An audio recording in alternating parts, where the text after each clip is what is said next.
Guys, আজকে এই ভিডিওতে ডিসকাস করব উইলিয়াম সোমারসেট মমের লেখা একটা শর্ট স্টোরি, যেটার নাম দ্য ম্যান উইথ দ্য স্কার। স্টোরিতে দেখানো হয়েছে যে একজন মানুষের বাহ্যিক রূপ দেখে তাকে জাজ করা, তাকে বিচার করা ঠিক নয়। তাহলে কিন্তু সেই বিচার ভুল হতে পারে। কাউকে দেখে তার সম্বন্ধে খুব দ্রুত সিদ্ধান্ত নেওয়াও ঠিক নয়। ইংলিশে সেই ইডিয়াম বা প্রবাদ অ্যাপিয়ারেন্স ক্যান বি ডিসিভিং, সেটাই যেন এখানে ফুটে উঠেছে। আমাদের পাস্ট অ্যাকশনগুলো, অতীতের কাজগুলো আমাদের প্রেজেন্ট এবং ফিউচারকে, মানে বর্তমান এবং ভবিষ্যৎকে কিন্তু প্রভাবিত করতে পারে। এখানে ন্যারেটর একজন মানুষকে দেখেন, যে মানুষটির মুখে একটা স্কার ছিল বা ক্ষতচিহ্ন, দাগ ছিল একটা। সেই মানুষটিকে নিয়েই স্টোরিটা। তো শুরু করা যাক the man with the scar by William Somerset মম।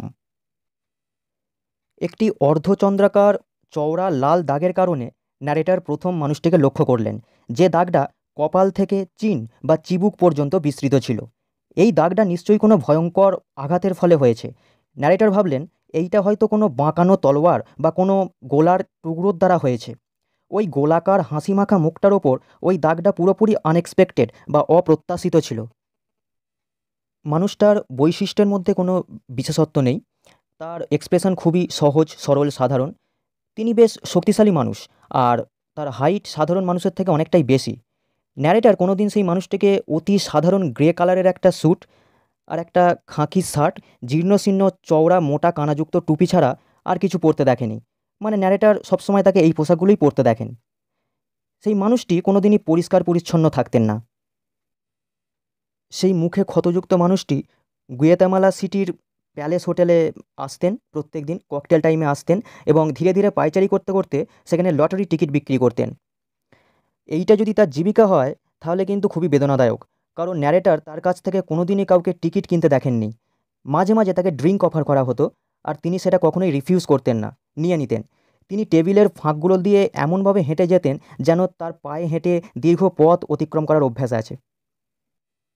মুখে হাসি নিয়ে সেই মানুষটি প্রত্যেকটা টেবিলে থামতেন, বিক্রির জন্য যে টিকিটগুলো আছে সেগুলোর নাম্বারগুলো বলতেন, কিন্তু কারুরই তাতে কোনো আগ্রহ ছিল না, কেউই তাকে নোটিস করতো না।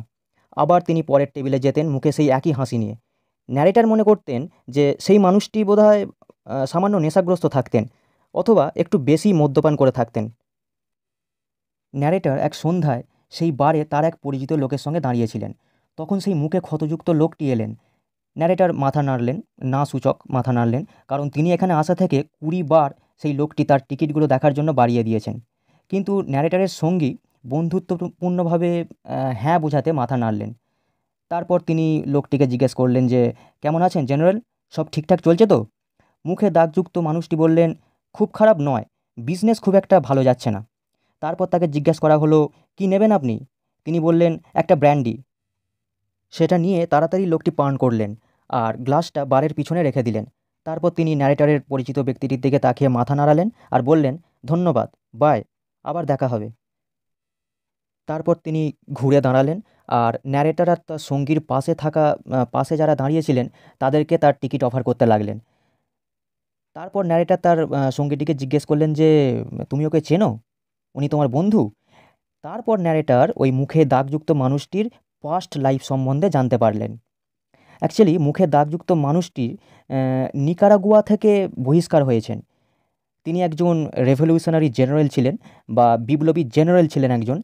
তার যুদ্ধের সময় গোলাবারুদ যদি শেষ না হয়ে যেত, যুদ্ধের সমস্ত সামগ্রী যদি শেষ না হয়ে যেত, তাহলে গুয়েতেমালায় লটারি বিক্রির পরিবর্তে তিনি যুদ্ধের মিনিস্টার হয়ে যেতেন। কিন্তু একদিন তিনি তার সমস্ত স্টাফ সমেত ধরা পড়লেন, আর তাদেরকে কোর্ট মার্শাল বা সামরিক যে বিচারালয় সেখানে নিয়ে যাওয়া হলো। তাদেরকে ভোরবেলা গুলি করে মেরে ফেলার অর্ডার দেওয়া হয়। তিনি রাত্রিটা জেলেই কাটালেন, আর অন্যান্য লোকেরাও ছিল। সেখানে মোট 5 জন ছিল। তারা রাত্রিটা পোকার খেলে কাটাচ্ছিল, একটা তাস জাতীয় খেলা। যখন ভোর হলো সৈন্যরা জেলে এলেন তাদেরকে মৃত্যুদণ্ড দেওয়ার জন্য।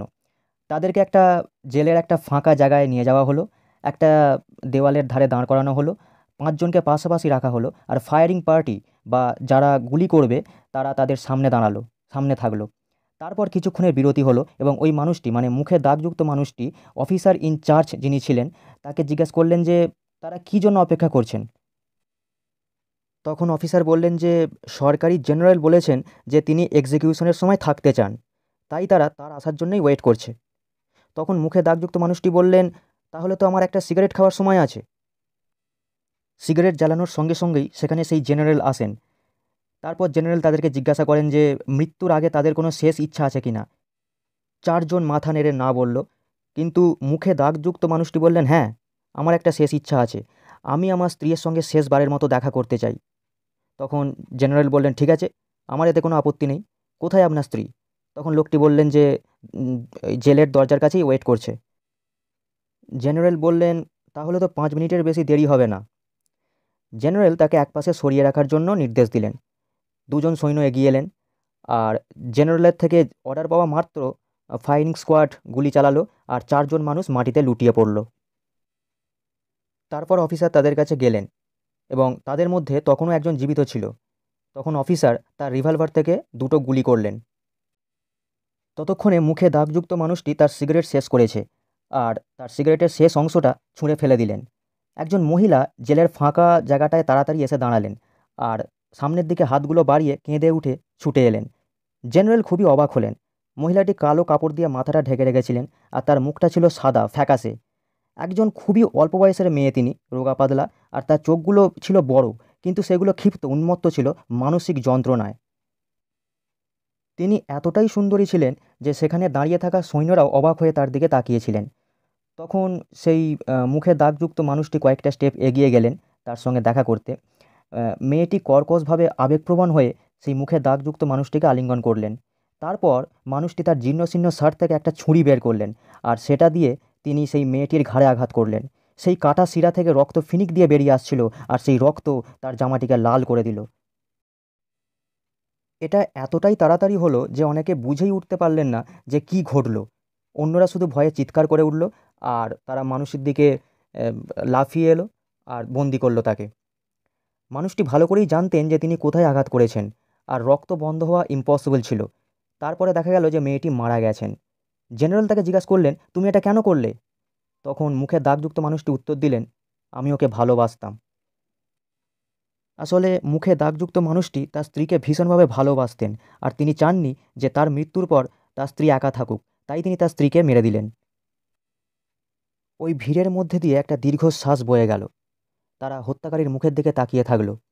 জেনারেলও তার মুখের দিকে কিছুক্ষণ তাকিয়ে থাকলেন এবং বললেন যে এটা একটা মহান দৃশ্য ছিল।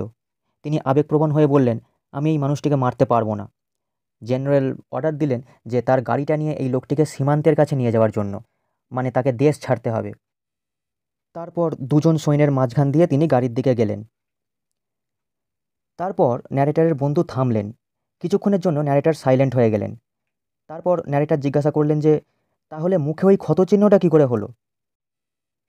তখন তিনি জানতে পারলেন যে একটা বোতল খোলার সময় বার্স্ট করে তার মুখে ওই ক্ষতটা হয়েছিল। এটা ছিল একটা জিঞ্জার এলের বোতল। গাইস, জিঞ্জার এল এক ধরনের পানীয়। তখন ন্যারেটার বললেন যে আমার এটা পছন্দ হলো না। গাইস, ন্যারেটার ভেবেছিলেন যে তার মুখে ওই ক্ষতচিহ্নটা কোনো দুঃসাহসিক কাজের ফলে সৃষ্টি হয়েছিল, ভারী তলোয়ার বা ভারী কিছুর আঘাতে তৈরি হয়েছিল।